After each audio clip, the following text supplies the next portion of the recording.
चला तर विद्यार्थी मित्र, आज आपण शिकू वर्ग कसा काढायचा।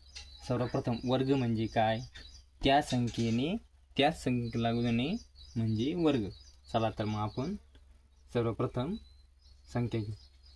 5 या संख्येचा वर्ग काढा। मग काय करायचं, 5 गुणिले 5, 5 5 25। अशा प्रकारे आपण अजून दुसरे एक उदाहरण घेऊ।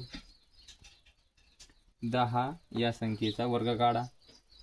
10 गुणिले 10, त्या संख्येला गुणणे।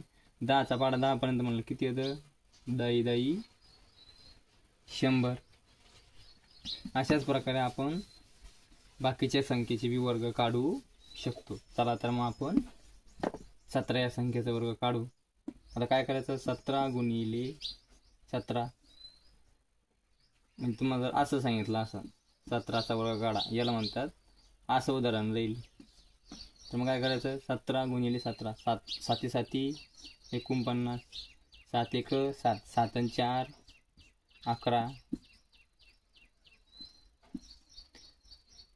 7 1 7 7 1 1 1, करा आता बेरीज।